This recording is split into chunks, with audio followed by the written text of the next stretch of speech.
Welcome to the Art of Being Happy, Buddha's Guide to Modern Living from Jethavanarama Buddhist Monastery, Sri Lanka. This intriguing talk series brings timeless Buddhist wisdom to help you navigate life's challenges through simple, practical insights. Each episode offers gentle guidance for finding peace and joy in everyday moments. Join us on this journey toward lasting happiness and inner peace. Brought to you by Sanathanavani, the voice eternal. See, this evolution happens in 3 stages. At the very beginning, you hate being yourself.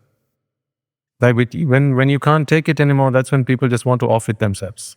They just can't take it anymore. They just hate being themselves. Because life is just too much. It's not life that's too much. It's their response to life that is too much, and they can't get over it. They can't handle themselves. They don't know how to do that. Life is never too much, but one's response to life is not positive, then whenever things happen around you, you always feel like you're the victim. This self-victimization, which pretty much all of us are guilty of at one time or the other in our lives. Self-victimization. The past always haunts you, doesn't it? At least used to. The past. And the future always brings worry and fear. What might? So when there's so much of it to bear, to tolerate, then life just becomes impossible. That's when people consider, is it worth living like this anymore? And suicide rates are going up around the world. Technology has not been able to fix that problem. The TV has not been able to fix that problem. When I was young, we only had, 6 channels on TV. Now they have 600. Suicide rates have just gone up. So there is no direct relationship between number of TV channels and suicide rates. There's no correlation. So then that must convince people that more TV channels does not mean people are happier. See, every year as we progress, new artists, they come out and release new albums, don't they? So if you want to listen to really artists of the old, right? So they're still great. Your grandfather's time, your great-grandfather's time, when they had those things on, what do you call it? Spinning discs. The what? Gramophone, yes. The vinyl records, right? They're still there. If you want them, you can listen to them. And then in the modern era, you have digital music. So every year you have new artists. New artists meaning new albums, right? So there's never a shortage of new music or music for that purpose. The amount of music that's available to humanity only keeps on growing, expanding. We have a lot more choice than our mothers, fathers, grandmothers, grandfathers, and then their parents did, right? It's choice galore. We have so much choice. Than just music. What about films? With every year that we advance as a human race, do we have fewer films or more films? Of course, it just keeps getting added to the list, right? Every year there's a top 100. Must watch before you die. Do you have a must watch before you die list? I'm sure you used to. And there are databases which have this information. People go and put their ratings, and then you read the ratings and make sure you get it added to your list. Then there are, those days they only used to be films. Now they have TV series. So, spoiled for choice. Teledramas, which you can always watch on YouTube. They all get on YouTube. So, do we have less choice or more choice than we used? It's not really even worth asking that question, right? So, the amount of choice that's available to us as a humankind is just humongous. But the amount of happiness that we experience compared to our grandparents, great-grandparents, if you ask them, and how simple their lives were, yet how fulfilled they were, how happy they were. See, these two things seem to be moving in opposite directions. In not just moving, but accelerating in opposite directions. We are more interconnected with each other now. Those days, satellite was only a technology in fantasy books, science fiction. Now, satellite is available at a domestic scale. So wherever you are, whenever you want, you can connect yourself to the other side of the world. Because we have become such a close-knit community, not just our hometown, not just your village, but every human being on this planet. There's hardly anyone who doesn't have a mobile phone in their hands. We are so connected to each other. There's connection, but there's no fulfillment. There's no contentment. Again, they're accelerating in opposite directions. So we must be missing a trick somewhere. This is the point I'm trying to make.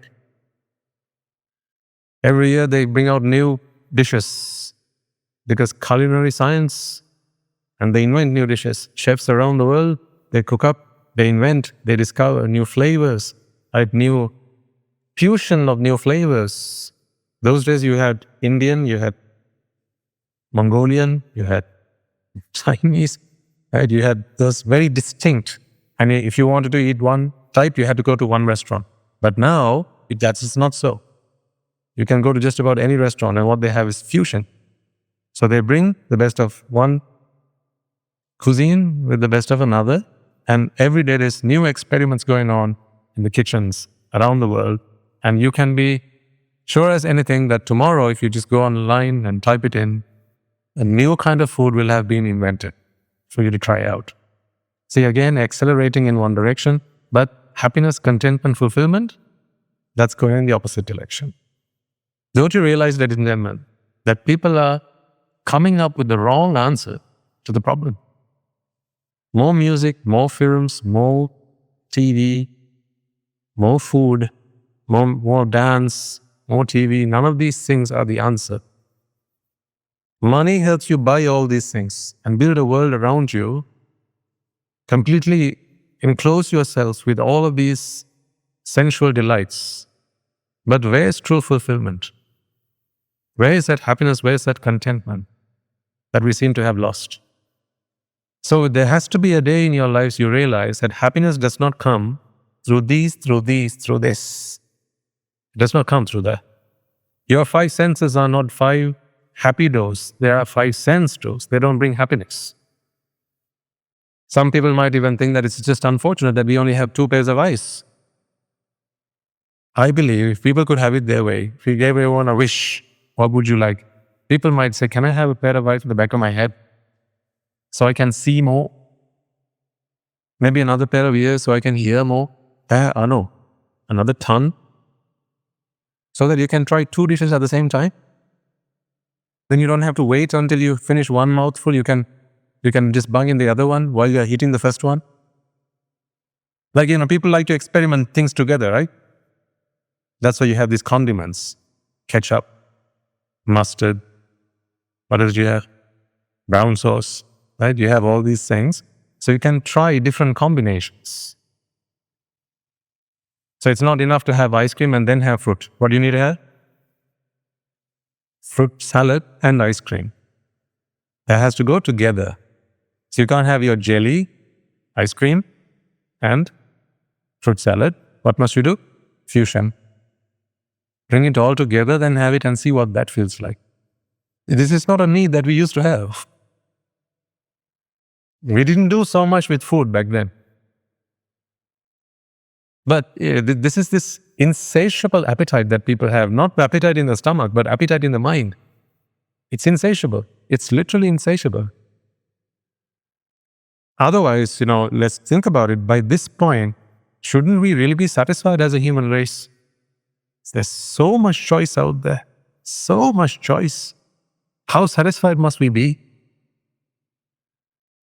But we just cannot be.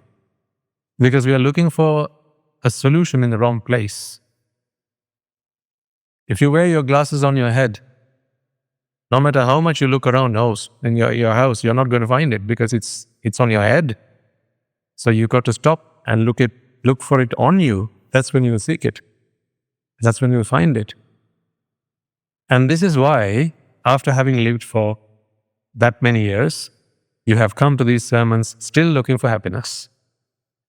Truth be told, if happiness was available in all those experiences that you've had in your life, I should have no one attend these sermons. I should be the only one who turns up, no one in the audience. But the fact is, there's always people. What does that tell us? All of these avenues that you have walked, all these pursuits that you have been on, all those experiences that you have tried, not just here. Haven't you traveled the world? When you thought happiness is not in Sri Lanka, where did you choose to go? You travel the world. It's in some people's bucket list, right? To travel to every country there is before I die. And not just travel, but to experience what's there. To watch all the waterfalls, to go on all the safaris, try out all the different kinds of food and music and dance and culture and all these things. Because hopeful that one day, someday, in some part of this world, I'm sure God has planted happiness and I'm going to find it somehow or the other. The funny thing is, though, happiness is closer to home than you imagine. It's much closer to home. Where is happiness? Exactly. It's right where you are. So until the day comes where you stop looking for it outside, ladies and gentlemen, I'm sorry to say, you're not going to find it. Because you're too busy trying to go after it that you don't realize that it was always with you. So, what does Buddhism help you do then? I don't have happiness to offer you.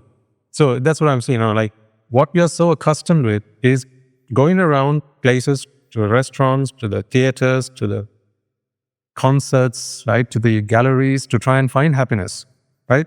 I don't want you to think that this is another place where you can come to find happiness. It is not. This is not another gallery. This is not another cinema hall. This is not another performance. Here, what you will learn is that happiness does not exist in any of those places because happiness has always been with you. That's the difference. Happiness has always been with you. I, for one, used to go on these. I used to love to go to theme parks when I was younger. Just the rush of adrenaline as you would go up the roller coaster and then it brings you down safely. Right? Just that tension and then the relaxation that comes after that. That gave me the kick that I want to. That was how I got mine. But this is not another theme park. By this I mean the sasana, it's not another theme park. So expect not what you expected when you went into the last restaurant from here.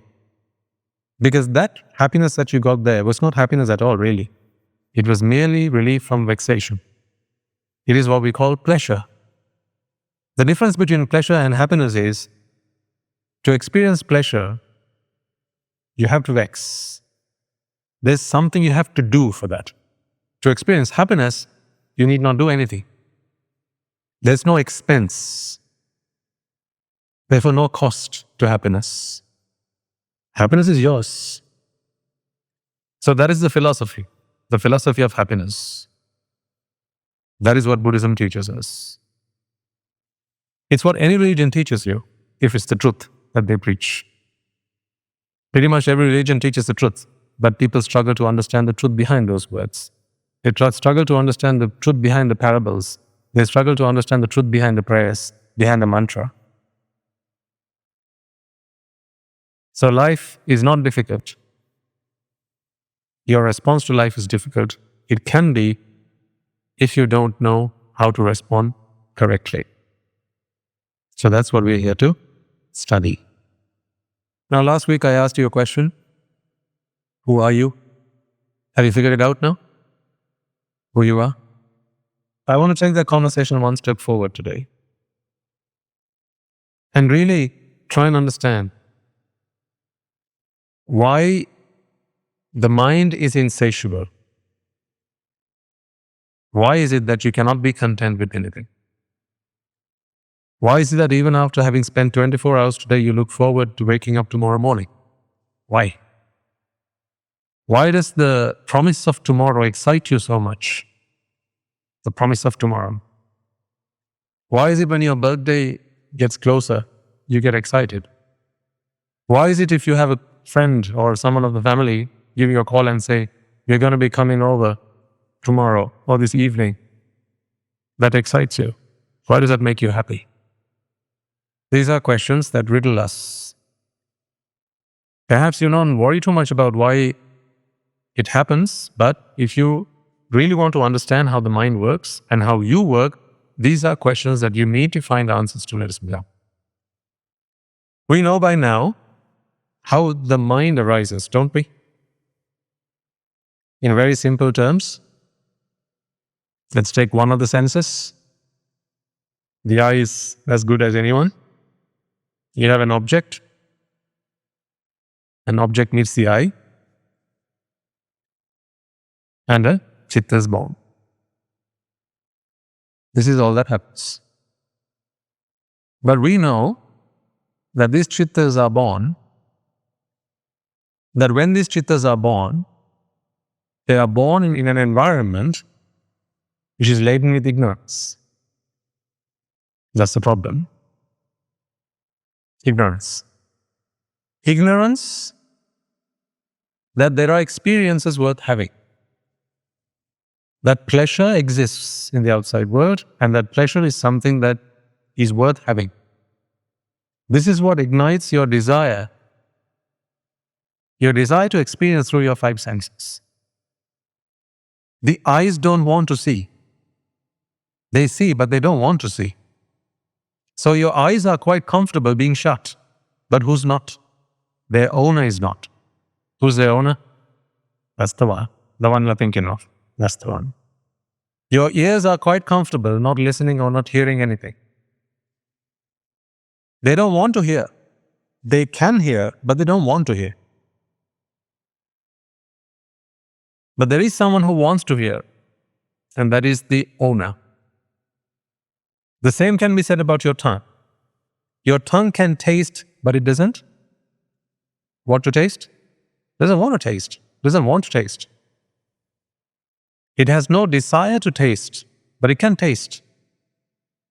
But the tongue is attached to a mind, and in that mind you have ignorance. This ignorance ignites the desire to taste. So then none of your senses are responsible for your vexations. So whenever you want to see, don't ever point your finger at your eyes and say, "These guys, they're always turning left and right. They always want to see things. I want to go and sleep, but no, they want to see. I didn't want to look at that girl, but they turned and they looked at the girl. It wasn't me." So don't you wasn't me. The eyes don't want to see. That's why it's wrong to say that the mind is willing but the flesh is weak. It is not the flesh that is weak. The flesh has no desire. Flesh is just flesh. Flesh is just formed of the four great elements, and they have no desire. Ignorance is the root of desire. Your flesh cannot have desire because it is formed of the four great elements, which is not rooted in desire, in ignorance. So then when your eyes or your ears or your nose or your tongue or the rest of your body, when there are times where you feel like it's, like you're itching to see. Have you experienced those times? We are itching to see. You know the feeling, right? When you're itching to see or itching to hear. Have you had that experience? Thank you. At least some of us are honest. I know you're all liars, but some are voluntary. Yes, Afid said, yes, I know the feeling. Yes, when you're itching to see. That's how you used to tease your friends. Remember at school and so on? If you had something in your hand and you covered it from everyone, "I have something, I'm not going to show you." See how much they used to tease you? I've got something, I'm not going to show you. I'm going to show it to Tina. I'm going to show it to Nisha. I'm going to show it to Anita, but I'm not going to show it to you. So if you were that you, what happened then? How vexed did you feel at that time? And then in the end, they open their palm and there's nothing. See, it doesn't matter what it is. It's not what that you're bothered about.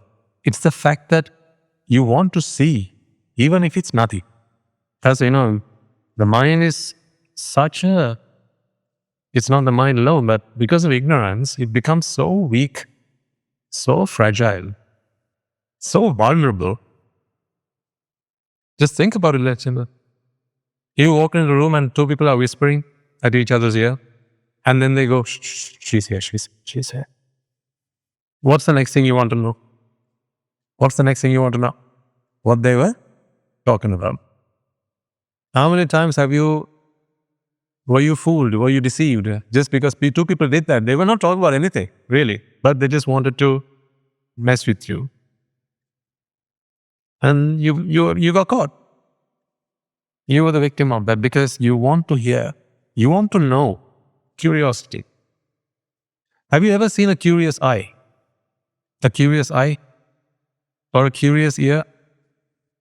A curious tongue? There are no curious eyes, ears, nose, tongues, or bodies. What are there? There's only one curious thing, and that is the curious mind. The desire to know. The mind is curious. Curious to know. To know is to perceive. If you remember last week, I think it was, we talked about the difference between an arahant and a non-arahant. So the difference between you and an arahant, in the fewest possible words, ladies and gentlemen, is the desire to perceive. That's it. So what are you? I am the desire to perceive. You could put it like that. That is what you are, the desire to perceive. Everything else stems from that. Differences, comparisons, all of that stems from the desire to perceive. Thank you for joining us on The Art of Being Happy from Jethavanarama Buddhist Monastery. May today's wisdom bring you peace and joy in your daily life. We'd love to hear how these talks have touched your life.